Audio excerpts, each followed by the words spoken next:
बुद्ध का एक शिष्य बुद्ध के संदिग्ध में 6 वर्षों से था। वो एक दिन महात्मा बुद्ध के पास आया और बुद्ध से कहा, हे बुद्ध, मुझे आपके पास है 6 साल हो गए। मेरे बाद कितने शिष्य आए, उन्हें आपने इस बीच किसी एक दिशा में ज्ञान देने के लिए भेजा, लेकिन मुझे अभी तक नहीं भेजा। क्या मुझे अभी तक बुद्धत्व प्राप्त नहीं हुआ? बुद्ध मुस्कुराए और बोले, यह तो तुम्हें खुद समझना होगा कि तुम्हें बुद्धत्व प्राप्त हुआ है या नहीं। शिष्य बोला, हे बुद्ध, आपने मुझे इन 6 सालों में जो भी उपदेश दिया मुझे वो सब याद है।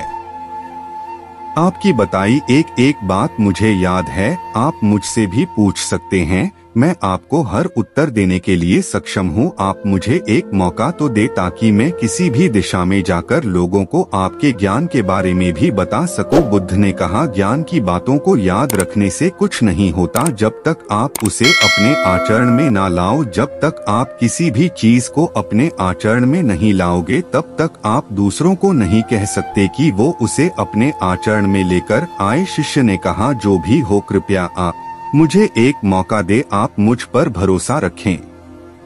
मैं सभी को अपने ज्ञान से प्रभावित कर सकता हूँ। मैं लोगों को ऐसी बातें बता सकता हूँ जिससे उनके जीवन में शांति आएगी और वो शांतिपूर्ण अपना जीवन जी सकेंगे। बुद्ध ने कहा, अभी तुम तैयार नहीं हो। जब तुम तैयार हो जाओगे मैं तुम्हें खुद सही मार्ग पर जाने के लिए कहूँगा। शिष्य ने कहा, क्यों बुद्ध, आपने मुझे इन 6 वर्षों में इतना भी ज्ञान नहीं दिया जिससे मैं लोगों को प्रभावित कर सकूं। बुद्ध ने कहा, ठीक है, तुम पूर्व दिशा की तरफ जाओ, वहाँ तुम्हें एक गांव मिलेगा, उससे तुम भिक्षा मांग कर लाओ और वहाँ के लोगों को अपने ज्ञान से मदद करना। कल सुबह तुम वहाँ अकेले जाना और शाम को आकर मुझे बताना तुमने कैसे वहाँ के लोगों की मदद की। वह शिष्य ये सब सुनकर बेहद खुश हो गया और बुद्ध का आशीर्वाद लेकर चला गया और वह रात भर ज्ञान समेटता रहा और मन ही मन सोच रहा था कि मैं कल ऐसे ज्ञान की छाप छोड़ूंगा कि वहाँ के लोगों के साथ बुद्ध भी मुझसे प्रभावित हो जाएंगे। सुबह उठकर वो महात्मा बुद्ध को प्रणाम करने गया। उन्हें प्रणाम कर वह पूर्व की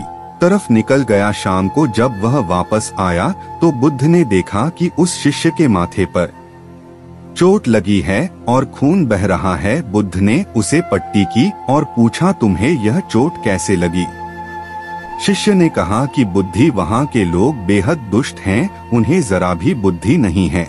मैं उस गांव में भिक्षा लेने गया पर किसी ने मुझे भिक्षा नहीं दी, सब मुझे गालियां दे रहे थे। एक व्यक्ति ने तो मुझे भी भिक्षा तो दी लेकिन नीचे फेंक कर और कहा, इसे उठा लो। मैंने उन्हें काफी समझाया लेकिन वह मेरी बात सुनने को तैयार ही नहीं थे। उल्टा उन्होंने मेरे साथ हाथापाई की जिससे मुझे चोट लग गई है। बुद्ध, आप मुझे दूसरी जगह भेजें जहाँ के लोगों में बुद्धि हो, इस तरह ना हो। बुद्ध उसकी बात सुनकर मुस्कुराए और बोले कि अगर तुम्हें दूसरे गांव में भी ऐसे ही लोग मिले तब तुम क्या करोगे? शिष्य ने कहा, है बुद्ध, ऐसे लोगों को कोई ज्ञान नहीं दे सकता, वह लोग अज्ञानी हैं, उन्हें कौन समझाए? बुद्ध ने कहा, वह लोग अज्ञानी नहीं बल्कि ज्ञानी हैं। उनके पास बहुत बुद्धि है परंतु उनके पास खुद का ज्ञान है। अब अगर तुम किसी दूसरे के ज्ञान को चोट पहुंचाओगे तो वह कुछ तो कहेंगे ही। तुम्हें ऐसे लोग हर जगह मिलेंगे, तब तुम अपना ज्ञान उन्हें कैसे दोगे? बुद्ध ने शिष्य को कहा कि आज तुम आराम करो, कल शाम को मेरे पास आना। शिष्य बुद्ध को प्रणाम करके चला गया। अगली शाम जब वह वापस बुद्ध के पास आया तब वहाँ एक और बुद्ध का शिष्य मौजूद था। उनके हाथ में चोट लगी हुई थी। बुद्ध ने उस शिष्य के हाथ पर चोट देख उस पर पट्टी की और उस शिष्य से पूछा कि तुम्हें यह चोट कैसे लगी?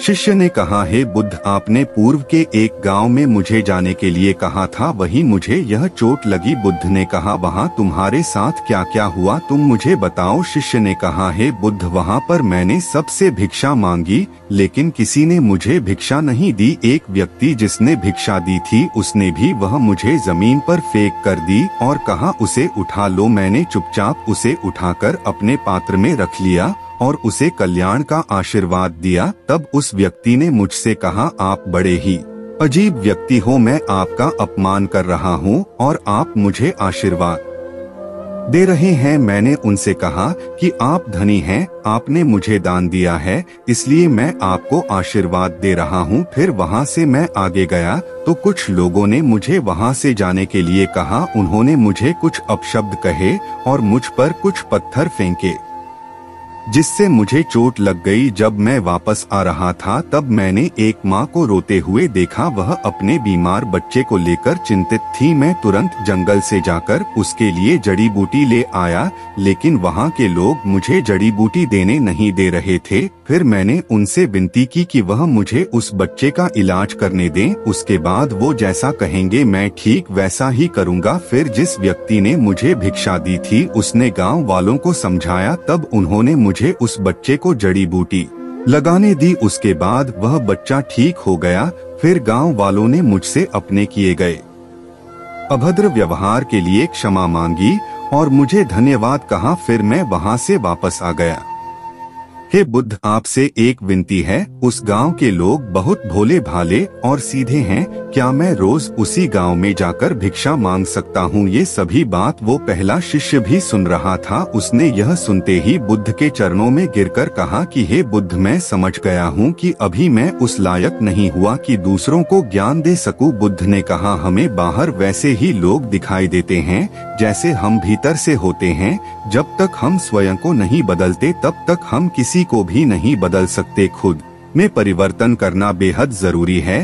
कोई भी बात बताने से पहले उसे आचरण में लाना बेहद जरूरी है, क्योंकि आचरण में लाई हुई चीज को बताना समझाना बहुत आसान होता है और उसे लोग बेहद आसानी से अच्छे से समझ पाते हैं। दोस्तों, आपने क्या सीखा इस पोस्ट से जरूर बताएं।